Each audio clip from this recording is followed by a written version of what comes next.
Special کہانی کے ناظرین السلام علیکم۔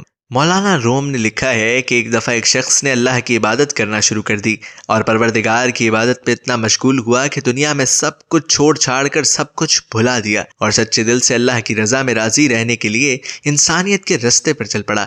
مولانا روم کہتے ہیں کہ ایک وقت وہ آیا کہ اس کے گھر میں کچھ کھانے کو بھی نہ بچا، اور ہوتے ہوتے وہ وقت بھی آیا کہ گھر باہر سب ختم ہو گیا اور وہ شخص چلتے ہوئے موت کے انتظار میں گلیاں گھومتا کہ اب پلے تو بچا کچھ نہیں تو انتظار ہی کر سکتا ہوں، اللہ سنبھال لے۔ ایک دن بیٹھا ہوا تھا کہ دیکھا اس کے قریب سے ایک لمبی قطار میں گھوڑے گزرے۔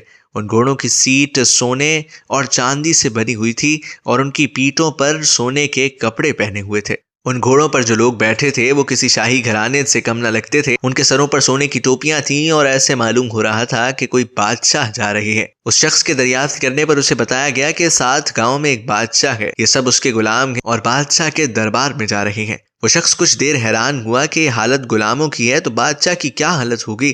اس نے آسمان کی طرف منہ اٹھا کر کہا، میرے بادشاہ، میرے مالک، میرے اللہ، شکوہ تو تجھ سے نہیں کرتا، لیکن اس بادشاہ سے ہی غلاموں کا خیال رکھنا سیکھ لے۔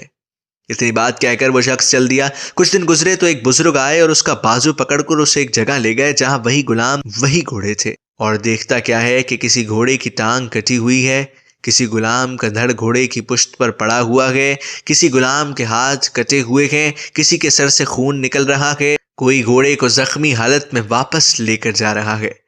وہ شخص حیران ہوا اور بزرگ سے پوچھا، جناب آپ کون ہیں اور یہ سب کیا ماجرا ہے؟ اس وقت اس بزرگ نے کہا کہ وہی غلام ہیں جو اس دن سونے میں لپٹے ہوئے تھے اور آج یہ ایک جنگ سے واپس آ رہے ہیں، اس لیے ان کی یہ حالت ہے۔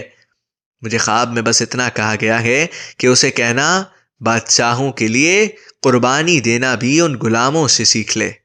حقیقت میں ہمیں قربانی دینا آتی ہی نہیں، چاہے دین کا معاملہ سیدھا کرنا ہو، رشتہ داروں کا یا دنیا کا۔ جس دن ہم قربانی دینا سیکھ لیں گے، دین کے لیے، اپنوں کے لیے اور دنیا کے لیے، اس پر توکل کرنا سیکھ لیں گے، اس دن شہنشاہ اللہ رب العزت ہمیں ایسی بادشاہت عطا فرمائے گا جو کبھی نہ ختم ہوگی۔